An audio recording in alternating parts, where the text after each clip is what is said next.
All right, and we are live. Hello, once again, everybody, to this series on exposing the utter atrocity that is Hydee Feldstein Soto, the current presiding city attorney of Los Angeles, and of course, her dynamic duo partner in absolute failure, Nathan Hochman, who is the presiding district attorney, who was actually just recently sworn into office late last year and has been in the office now for about 9 months. So he's coming up on his first year.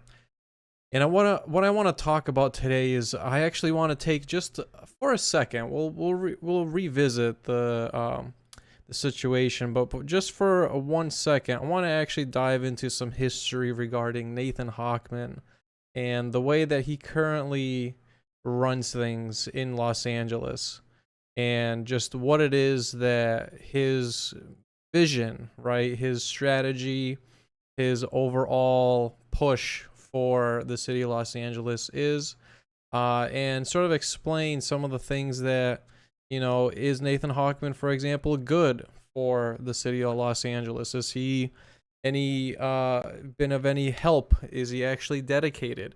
Is he willing to step up to the task? And so those are the things we're going to talk about today. I just want. So those are the things we're going to talk about. All right, we got some good sound coming in. Just wanted to verify that. So right off the bat, if you don't know, the predecessor to Nathan Hochman was DA George Gascon, and there's a little bit of information in history that you really need to know about George Gascon before I dive any further. So George himself was actually started out his entire career in the law as a regular beat cop. He was a deputy for about 17 years, rose through the ranks of sergeant and eventually detective. While on the force, ended up going to law school, then became a prosecutor, and through that path, then he eventually ran for office for the district attorney of Los Angeles, and eventually won. And he held that term just before Nathan Hochman.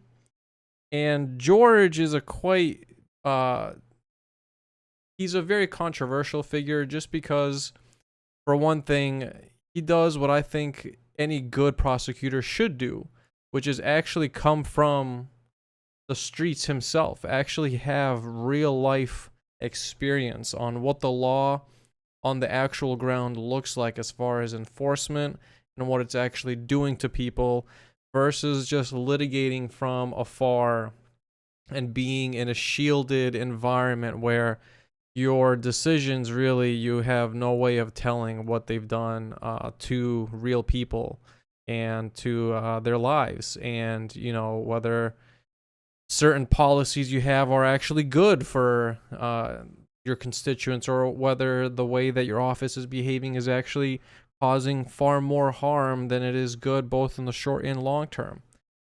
And that's something quite unique that George Gascon had. Despite what you want to say about the guy, he had a good head on his shoulders. He knew what the reality was on the actual streets.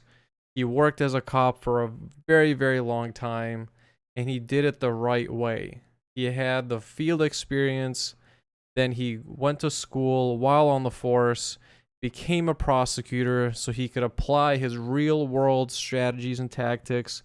And he was equal parts sort of a visionary, in that he was quite an idealist, but also a realist in some senses.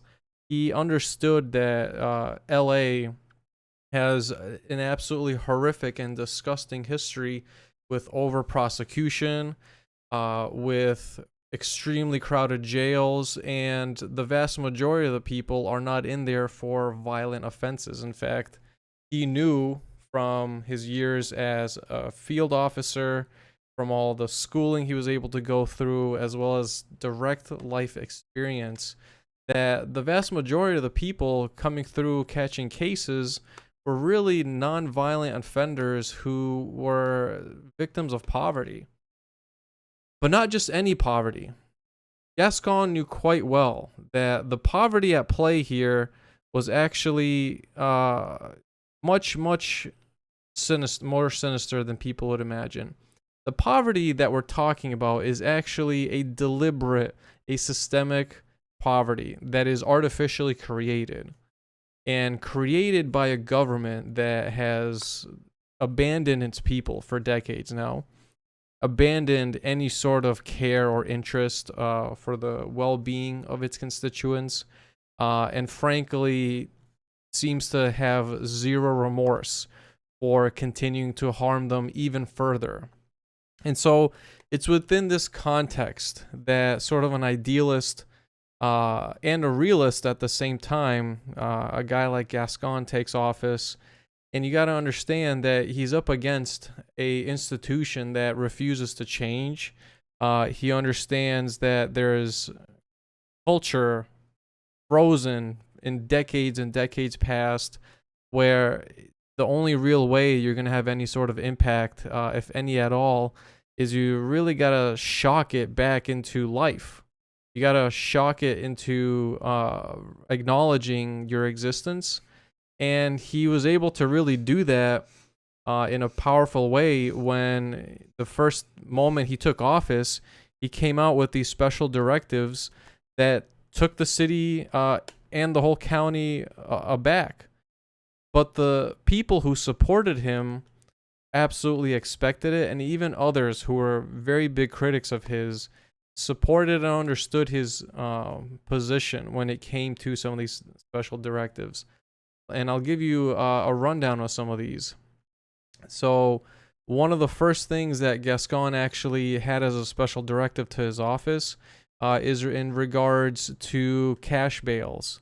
And so for a lot of pretrial release policy, for pretty much every case when it's in the pretrial stages, he eliminated the presumption of a cash bail for most cases, particularly ones where there were no violent offenses, where there was no capital harm, no crimes of moral turpitude. So we're talking about, capital grape, where we're talking about, head lead gangsters.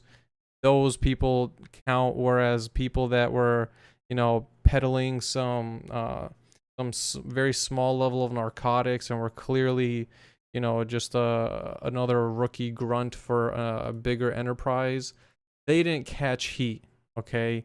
They didn't have a forced bail put on them, which ultimately most of these folks couldn't pay anyway. And so you understood that the system is really not suited for prosecuting the actual ringleaders of these criminal enterprises, and vast majority of the time it goes after useless rookies that have no real insight into how the whole organization is structured, who's running it, who's getting the money, how it's coming in, how they're cleaning it, and so on. Another one that he actually had was regarding misdemeanor case management. And so basically for him, and this is actually directly tied to some of the Scientology stuff, when it came to low-level misdemeanor or cases, or even ones that had been wobbled up, like disturbing the peace, trespassing, unlicensed driving, he had ordered his staff to err on dismissing these cases outright with extremely narrow exceptions. And he essentially moved even more aggressively in that front to cap plea offers to avoid excessive jail time, and instead emphasize community labor and diversion and treatment programs over fees, over jailing, and so forth. He was a guy that really believed that rehabilitation is possible, and he understood scientifically that the vast majority of the people, both in jail and in prison, were not violent offenders. The vast majority of them committed low-level offenses that predominantly came out of poverty. And as such, the need is really to survive. And so that's why they stumble across peddling drugs, That's why they stumbled across, getting involved in a gang, but not really taking part in any of their murder rituals and so forth, doing it more so just as another form of an income rather than, actually being part of the gang culture and wanting to aspire to be some sort of top dog and so forth. So that's George Gascon.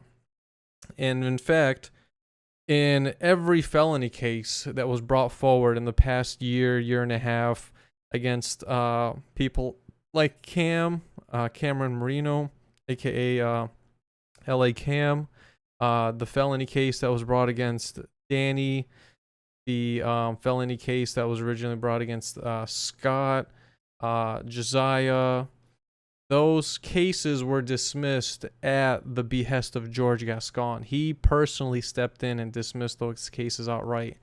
And you got to understand how this works. When the prosecutor's office actually files charges, it works two ways. So one way is the DA, his or herself, files the charges and moves them on through, and that's a case. Another way is that the management internally will vote on a consensus and they'll meet usually weekly. Sometimes they can meet daily depending on however they want to address it. It's quite a bureaucratic process, but they essentially come together to vote on whether they want to bring forward a certain case with certain charges. And if the management come together and agree on majority consensus, then they file it. And then, of course, the DA has veto power to outright dismiss the case and or order the deputies to also move to dismiss the case. And that's exactly what happened with each and every felony case in the last year involving any of the Scientology activists. George Gascon was quite aware at how utterly stupid, ridiculous, and idiotic the cases being brought forward for prosecution. In fact, it was his deputies that were super gung-ho to prosecute cases that were utterly meritless, clearly done as political favors. The various deputies that were bought off internally. And it's not just in his office, it's also in Hydee's office where the same thing holds, except the most interesting thing in Hydee's office is that she, too, is quite gung-ho and aggressive and willing to file malicious, selective political cases for a child trafficking cult. She has proven herself time and time again to do so without a single care in the world, and she will absolutely keep doing it again so long as she's a prosecutor. And so that's the backdrop that we have with George, and why it was relatively, as far as cases and charges went in the last year, that's why it was quite peaceful, because George Gascon kept the peace. He was a man who understood the reality. He was a man that understood the deep institutional fuck-ups that is LA and how utterly corrupt it is. And most importantly, he really understood that the things that LA needs to be tough on, if you want to talk about the whole tough on crime persona that Nathan Hochman ran on, which he didn't really run on, and I'll explain what I mean by that. But George Gascon realized and understood very well that the tough on crime part is actually not to do with any of the stereotypical things that people see or feel or perceive that LA is not prosecuted. In fact, they do prosecute petty theft, vandalism, and other, non-violent cases all the time and up the wazoo, far too excessively. George Gascon understood that the real cases you got to go after and the real issues in LA, both the city and county, are by and large the officials within these systems who have gotten away with so much, who have abused their positions, abused their perceived and actual immunity to get away with absolutely disgusting and heinous crimes. Particularly law enforcement that felt like they could do whatever they wanted and walk away totally scot-free. And Gascon understood that that's the real crux, that's the real issue poisoning Los Angeles. And so that's the area that he tried to focus on and provide some measure of relief with his special directives to the impoverished, which are by and large the vast majority in LA. By and large, those are the people that are being prosecuted with totally trumped up charges that don't need to be so heavy-handed. And in fact, again, most of them were non-violent offenders. He also took quite a big stance when George was in power. So he abolished the death penalty and even submitted for review many prior cases that were pushed for the death penalty. Again, very, very much a culture shock to the disgustingly overcharged institution that is Los Angeles, that's really willing to prosecute everybody but the real criminals. And the real criminals in Los Angeles are, by and large, the government officials who have bled the city dry from liability payouts as well as the rampant fraud and embezzlement, particularly through the real estate scams that they launch under the guise of alleviating poverty and helping the homeless, when in fact they use these front groups as nonprofits to give the perception that they're doing work, when in reality those are just mechanisms to launder the money, make it look clean, make it look like you have something to show for stealing the taxpayer's dollar, and then eventually lining the hands and pockets of private special interest groups that really are in a giant racket to steal public assets like land, be it in the form of parks, rec centers, and so forth, and claim that you're building some sort of housing shelters, when in reality you do nothing of the sort. And I want to move on to the real big gripe I have with Nathan Hochman and why he's such a danger, an exceptionally large danger right now, and why it's truly scary, quite frankly, for people to even consider uttering the term protest overall in Los Angeles. And the reason for that is because you need to understand the history of Nathan Hochman, how he got to where he is today, where he was before, and what we can expect from him. And the first thing you need to understand is the election. We'll just start off on the election and we'll move sort of back from there. Nathan Hochman received millions of dollars in PAC money from the Los Angeles Sheriff's Department Association, which is the union for the Los Angeles Sheriff's Department. The reason for that is because Nathan Hochman defended the most horrific criminal sheriff that Los Angeles Sheriff's Department ever had. And that man is named Lee Baca. Lee Baca ruled with an absolute iron fist. He has committed some of the most heinous acts while in power as the Los Angeles sheriff.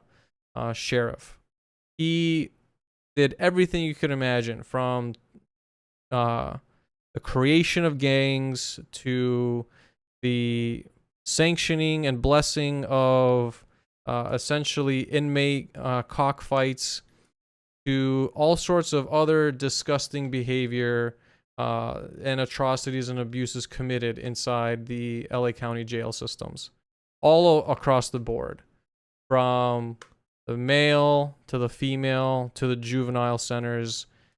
Lee Baca did not discriminate. He was willing to do whatever it took to basically see people in agony, people in pain, people suffer, because he knew that he could get away with it with his position of power. Nathan Hochman defended him when Lee Baca was eventually criminally prosecuted and convicted for obstruction of justice and a couple of other charges, where Lee Baca actually would send sheriff's deputies to threaten to kill, harass, and otherwise harm the FBI investigators that were actually tasked with investigating and convicting Lee Baca. This is the kind of man that Lee Baca was, and this is the kind of person that Nathan Hochman decided not only to defend, but Nathan deliberately left. He actually worked as a U.S. attorney before this. He deliberately left his position as prosecutor specifically to defend Lee Baca when nobody else would take the role as his lead defense counsel. Lee Baca made everybody in LA so terrified that virtually nobody would run against him because they knew how utterly dangerous of a gang member and criminal that he was. Lee Baca is by far the most notorious and infamous in the worst possible way sheriff that LA County has ever had. But not only that, Hochman and his firm also represented Lee Baca's undersheriff, Paul Tanaka. And Paul Tanaka was frankly just as bad as Lee Baca. He was Lee Baca's right-hand man, where Lee Baca would order Paul Tanaka to carry out much of this abuse and harassment and threatening of, be it FBI agents, inmates, and so forth. And the funniest part about Lee Baca, Paul Tanaka, is that he's admitted to not only the existence of deputy gangs, but to the assistance of the creation of deputy gangs, the giving of money and resources to those gangs, as well as even having been a part of a gang himself and even tattooing the gang logo on his ankle. And that's why there's this funny meme that goes around with Paul Tanaka when Todd Rogers was making his round to throw his hat in the ring to be the next LA sheriff. During a press conference, Todd Rogers looked the press in the face and said, "I have nothing to hide. I'll show my ankle proudly." And he would turn to Paul Tanaka and say, "Could you do the same?" And that's such a powerful moment because it shows, and Todd Rogers is a whole other story. I'm not even going to get into Todd Rogers today, but this is the kind of level of absolute fuckery that we're dealing with when we talk about the LA Sheriff's Department, which, by the way, is the largest sheriff's department in all of America.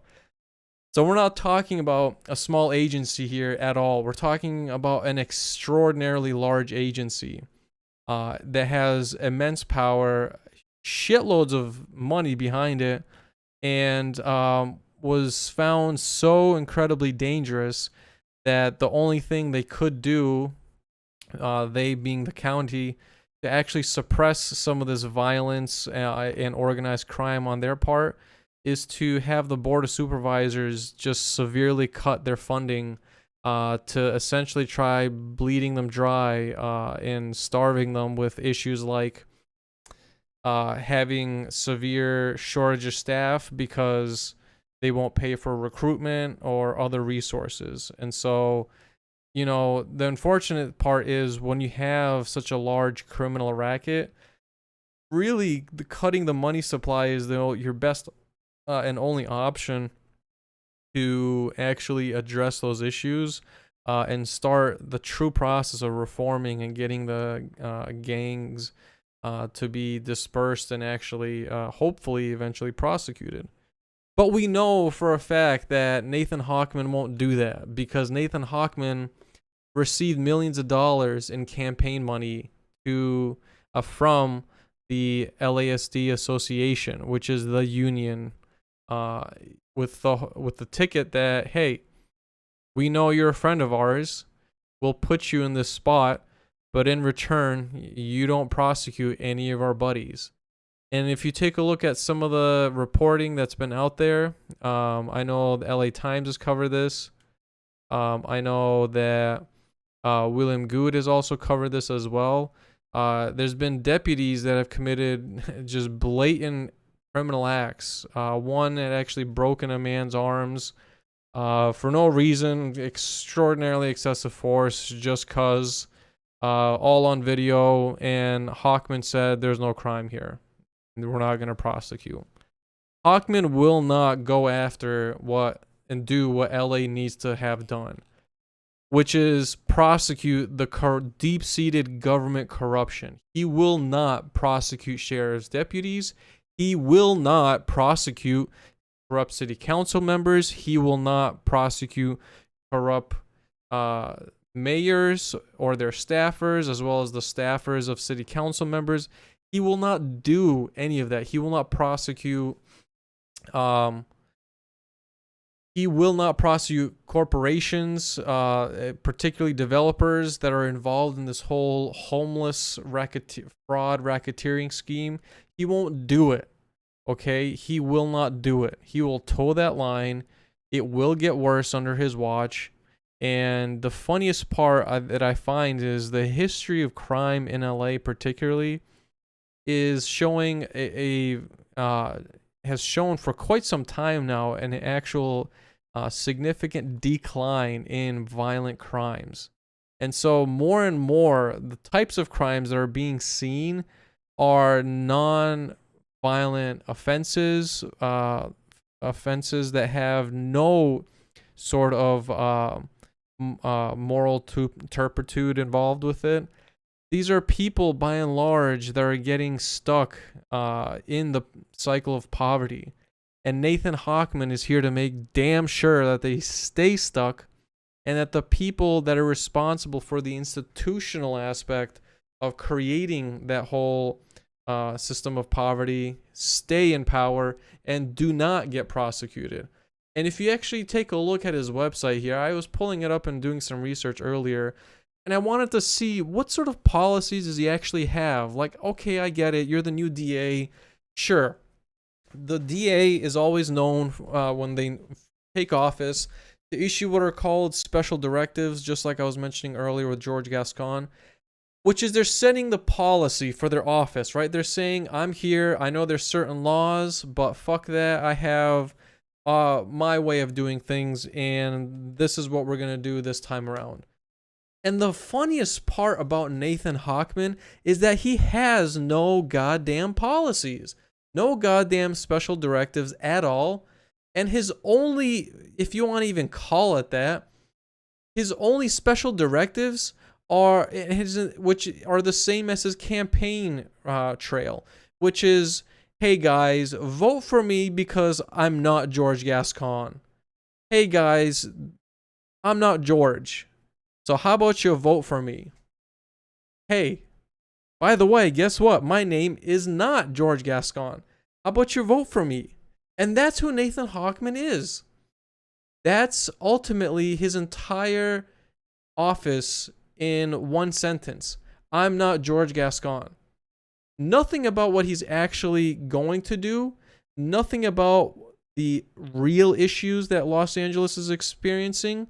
Nothing about the ever-increasing deep-seated corruption, and nothing to address the vast criminal rings that are 100% sanctioned, rubber-stamped, and approved by the city and the various other cities neighboring LA. His entire ideology, policy, and otherwise practice can be boiled down to, I'm not George Gascon. And this moron, the only thing he's done in office so far is simply just repeal all of the special directives that George Gascon had instituted. He hasn't said any new ones. Okay, he hasn't gone against anything else. And all of his press conferences, just like Hydee, has this incessant need to keep saying, look, I'm a Jewish Latina and the first ever a Latina to ever assume the office of the city attorney. Frankly, nobody gives a shit. They want to see, are you actually going to go after the real criminals? Are you actually going to keep our people safe? And if not, why the hell not? And that's exactly what Nathan Hochman can never answer, because he personally has no real answer for that. He genuinely has no fucking clue what he's doing. He has no policy other than, I don't like George Gascon. He has no competency. And that's clear, and I've been posting on Twitter about this repeatedly for the past 2 weeks, where this guy can't even file a simple, stupid witness list in court. When Nathan Hochman was defending Lee Baca during the trial period, he was reprimanded by the judge because he showed up to the day of trial. It was his turn to cross-examine witnesses as well as introduce new ones. And this man didn't even submit the list of witnesses he was going to use. He started rambling on some useless crap talking about, well, I talked to some guy once at band camp and they said, yay, man, that sounds kind of cool, I guess. And the judge said, no, we're not doing that. I want a real list. You're going to get me the full list of who exactly you're going to use. And we're going to make sure the other side sees it.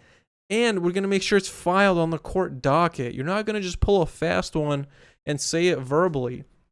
You're going to file an official, formal witness list. And until you do, we're not going to do anything. So go file and go make up your list and file it and give a copy to the court and give a copy to the prosecutors.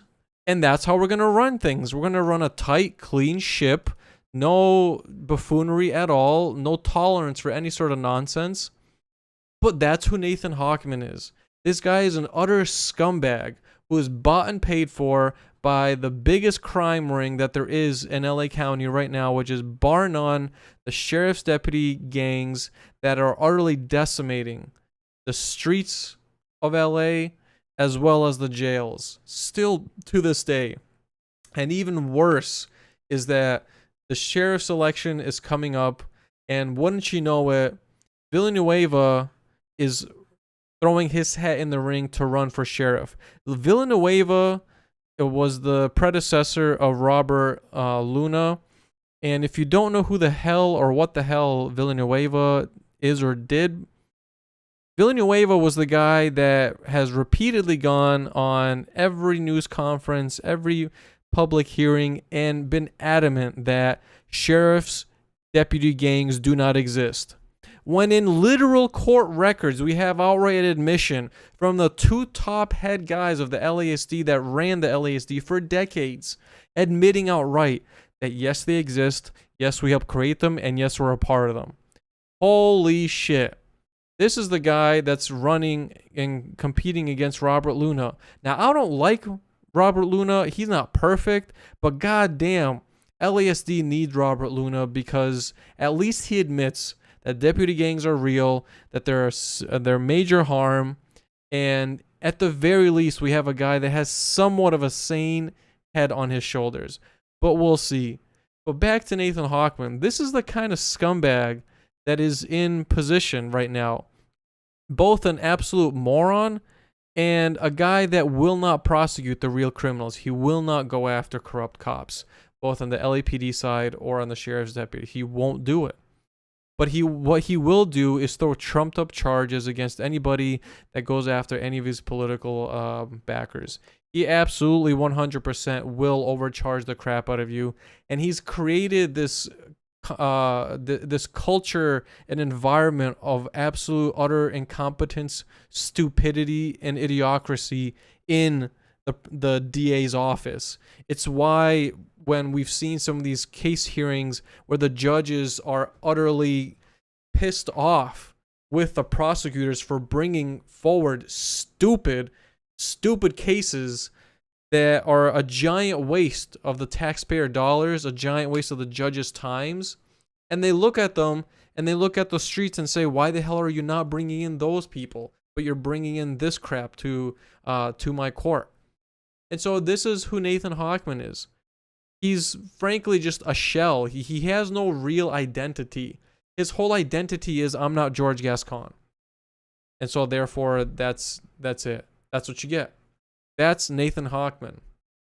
And of course, Nathan Hochman, goes side by side with what I call the incompetence extraordinaire, Hydee Feldstein Soto, who has an absolutely long-standing, proven track record of going to the nines and doing any and all political favors for Scientology, right?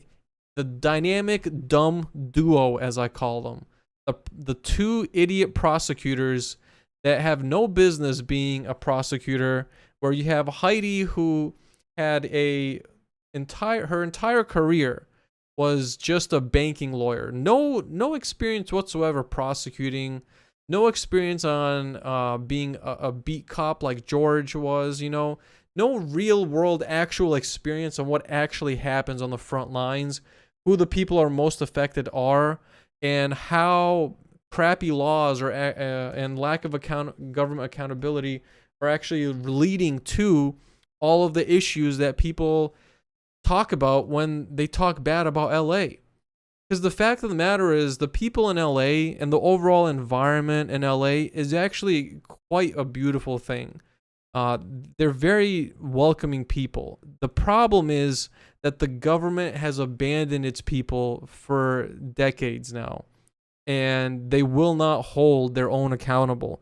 The only times we've seen big corruption cases even come forward to hold people accountable have been exclusively at the federal level.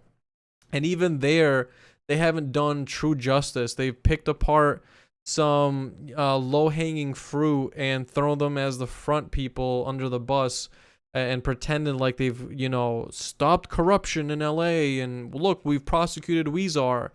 But the guy was a peon and just a henchman in the much, much bigger ring, which is the trillion and billion dollar sanctioned fraud by the hands of people like Hydee, her office, and now the district attorney's office led by Nathan Hochman. At least with George, he understood that was the case and refused to take on these stupid cases. But Nathan Hochman and Hydee Soto are absolutely not going to be willing to do any of that. They will 100% go after you over the dumbest and smallest thing. They will 100% try to make an example of you. And probably the most telling out of this is when you actually look at one of the, he calls them the blueprint for justice. It's utter crap, but he talks about restoring some sort of hardcore gang unit, which was downsized and renamed. The hardcore gang unit that he's actually talking about has direct ties to the very, very infamous Crash Rampart unit, which, if you don't know what the hell that is one of the most notorious gang units that you had gang violence and the peddling of dope all committed by law enforcement officers onto the people, where they were the traffickers and they were the violent offenders, and they were working hand in hand with entire gang rings. And that's the kind of crap that Nathan Hochman thinks is okay to bring back. This guy has no clue what he's doing, and he's just a puppet for the true violent offenders, as well as the government institutionalists that are trying to bring the whole weight of the system down on people, keep the cycle of poverty going, and just make life that much harder for Angelenos. And he ran on a red wave that, as the Trump era got some fame, he said, well, I'll just run as the Republican guy, even though when you take a look at his policies, his character, his history, this guy is he's hollow. He's as limp as a linguine noodle. I mean, this guy's he's a faker. He's a punk, and he's got nothing going for him, really. He shouldn't be in the DA's office, and it's a damn shame on what he's doing with the office. But what I wanted to circle back to towards the last part of the stream is I wanted to talk about some of the other issues and some of the history with Hydee and some of the people that are direct victims that many of us know in this entire movement that have been part of it for the last year or so. And how, again, when I say proven track record, this is what I'm talking about. Hydee has a proven track record of not, and deliberately so, choosing not to prosecute any Scientologists or their agents for the crimes that they're clearly, blatantly committing. One of those people, for example, is the guy that brutally attacked William. Charges were never brought forward by that person. They were never held to account. And all we got at the end of it was we found Detective Aludo had the audacity to assault William, even as William was trying to give him a recollection of what just happened to him. So instead of prosecuting even, say, Aludo for assault, they did nothing.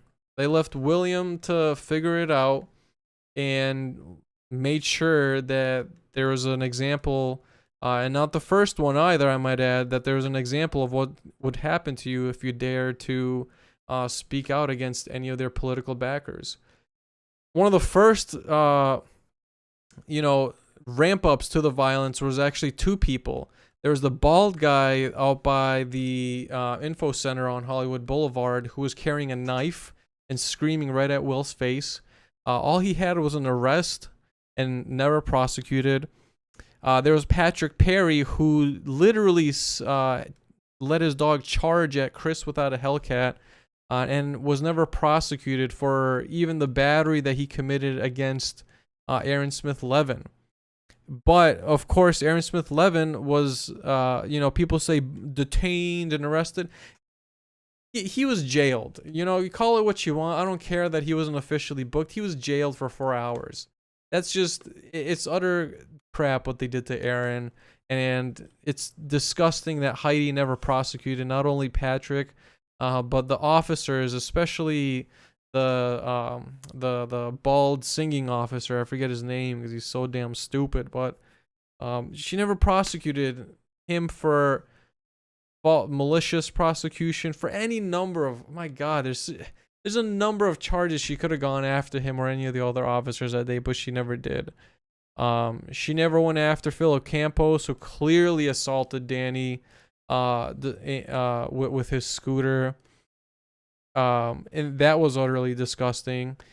She never went after Wendell, who committed one of the most obvious forms of assault, and she deliberately, I know for a fact through insider sources verified at the LAPD, that for sure she let Wendell walk away free via a statute of limitations for the indecent exposure he committed to a minor that day. And it was all caught on camera. And the reasoning for it given on the inside was, again, and I quote, because he did it next to a tree. So you can swing a machete and expose yourself as long as there's a tree nearby you and you're an agent of Scientology, you'll be fine. Just utterly disgusting. Then we move on, of course, to Cameron being brutally assaulted outside of La Poubelle. Those Scientology agents never got charged and prosecuted or held accountable. We have the skateboard guy who repeatedly, and was even on camera, taking money from Scientology to be one of their agents to harass Jessica Palmadessa and others. Never prosecuted at all. We have Michael, who just outside the Blue Building was unjustly arrested for doing nothing. Where an LAPD sergeant used excessive force, all because Michael was trying to get their attention and explain to them that they had been called on a fake Code 3 police call, and should have never even been made to show up in such a state of urgency and alarm, because there was no active shooter, no gun present at the scene at all. And this sergeant immediately escalated from 0 to 100 and ended up breaking and dislocating Michael's shoulder that he just had surgery on. No consequences for that officer whatsoever. And of course, conveniently, the gang of 6 officers from the LAPD that were present that day, none of them had body-worn cameras at all. If it wasn't for people live streaming, there would be no video footage of Michael's unlawful and brutal beatdown by officers with their excessive force. Then, of course, you have my case, where the very clear, blatant, selective prosecution, despite literal notes from the LAPD educating and admitting that they educated and informed Scientology that what they were doing with the nets was illegal, and the literal reports from the detective Ishmael Pinato admitting that there was no evidence of any sort of damage or vandalism. And the 4 officers who showed up at the behest of Scientology, right, all outlined in that article that I posted, all clearly showing that they came there at the personal behest of a private entity to serve out their will, lie for them, threaten arrests, threaten to assault people also, and not once ever getting prosecuted, despite the written complaints, despite the follow-up, and on the list goes. I mean, this is who Hydee Soto is, and this is her partner in crime. And I mean that literally in the sense that they're great criminals together. I mean, they sure are making sure that the real criminals of Los Angeles, the government officials and the corrupt law enforcement, get away with their acts, that there's no penalty for it. And they're happy to do so long as you're one of their political and backers and financiers. No problem. So this is the backdrop right now facing LA. And it's unfortunate because, like I was saying, I predict it's only going to get much worse. And I wish it wasn't this way, but people do need to understand. They should be clued in on what's really going on in LA, and this is the reality of it. And so, with that, I didn't want to go too long, but I'm gonna go ahead and copy link to the article I've been mentioning, so you guys have that for yourselves. Let me go ahead and open up my other tab here so you guys can check out that Substack article, read more into what I was just describing a moment ago. And go over here. Go ahead and put that. There's a link for the Substack article.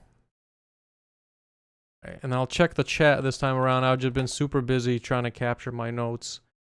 So I appreciate you guys' patience. I apologize for not reading the chat, but I just got to get through this. I really need to get through this and make sure that you guys have this information. So there's the link there. There's the link there.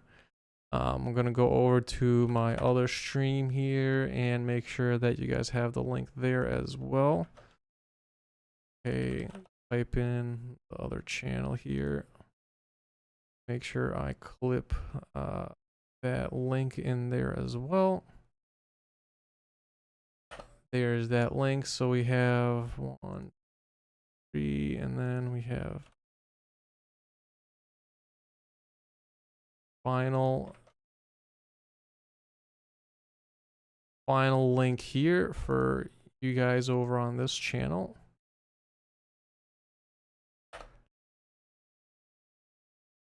All right, there we go. So there you go, guys. Check out that Substack article. It's got everything I mentioned in text format. So if you don't care to listen, just read that. And yeah, hope that helps. So all right, let's see if there's anything that people have any comments, any questions.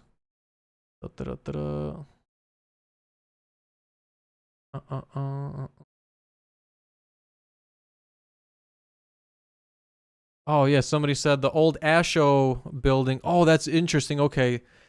So I did not know that. So the old Asho building was across the street from the Rampart Police station on Temple Street. So I did not know that. I know where the station is. I go there by there all the time. And yes, Tim Tallman, thank you. That was the dude, the freaking bald singer dude over at the Christmas parade that has a failed musical career. And yeah, Tim Tallman, old Timmy himself. God, what a disgusting POS that guy was. But yeah, thank you for pointing that out. Tim Tallman was the dude. But man, that's really interesting that the old Asho building was just across the original Astro building was just across the street from the Rampart police station. But I mean, is that really a surprise when you think about it, right? Scientology, and just like many other criminal enterprises, of course, is involved with other criminal enterprises like the LAPD. And so, of course, they would have used not only to shill Narconon, which they did with Lee Baca.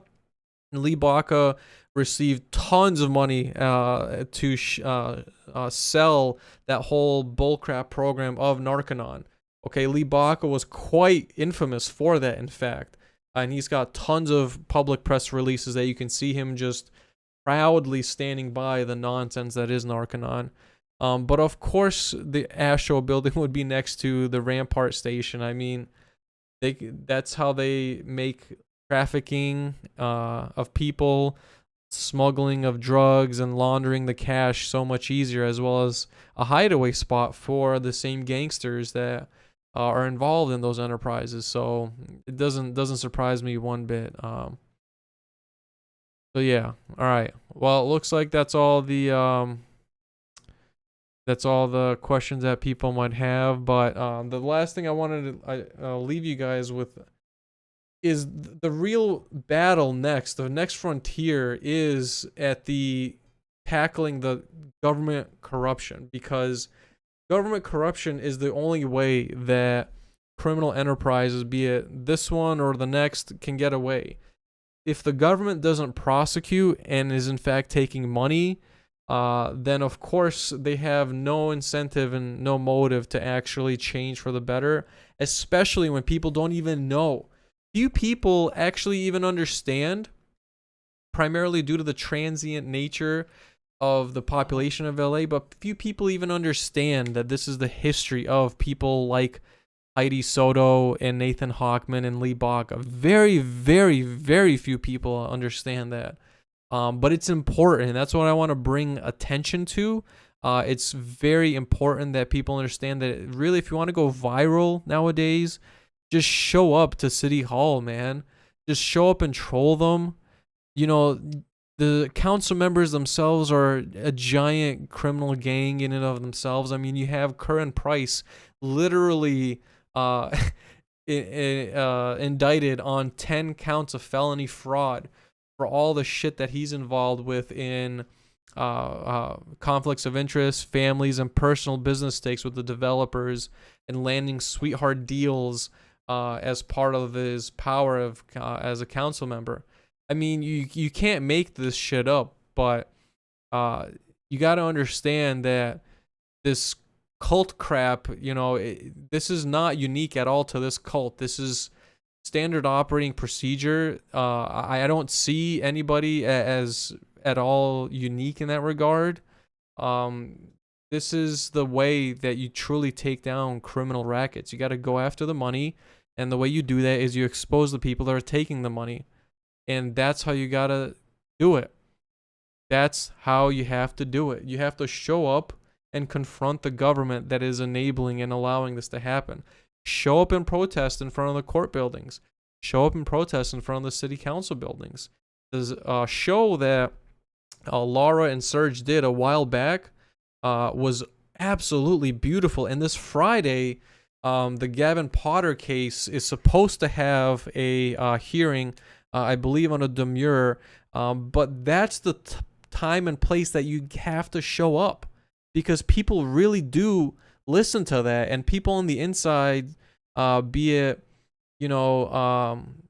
other private lawyers to the sheriffs and to the judges, they listen to that shit truly. And I gotta tell you, the judges, both the state and federal ones, are goddamn fed up with the disgusting levels of corruption in LA at the city, at the county level, and overall the state level. They're absolutely fed up, but they can only do their job as a judge. They're not God, and all they can do is judge cases that come before them. But I'm telling you, from my time spent in these court buildings, they're fed up with it. They can't do anything as a judge, though, other than adjudicate cases before them. And that's how you gotta do it. go to the court building. Like, I would love to see this Friday another protest by Serge and Laura in front of that building, in front of the court building, especially with the Gavin Potter case. Fantastic opportunity. Like, what better chance and time could you ever ask for? It's right there. And so if you want to make your cause known, and you want to get the attention of the people literally adjudicating and litigating it, you got to go to the proper places. And the next frontier right now for this cause, and frankly any other cause at this point, is you got to go right to the government buildings and do it in a peaceful, calm, and very approachable manner. And I thought that the singing and the what was it? They had the child bride, the dress outfits on, the wedding outfits on. That was a fantastic display. That's how you got to do it. Very, very, very well done. And especially more so if you can invite families and make it feel welcoming and warm for them. That's how you do it. And, there's no need to shout or raise voices or otherwise look like an absolute idiot and look like a crazier person than the criminal racket that you're trying to expose. So all right, that's all I have for you guys, and see you all in the next one. Peace out, and make sure you check out that Substack article and follow me on Substack as well. All right, see ya.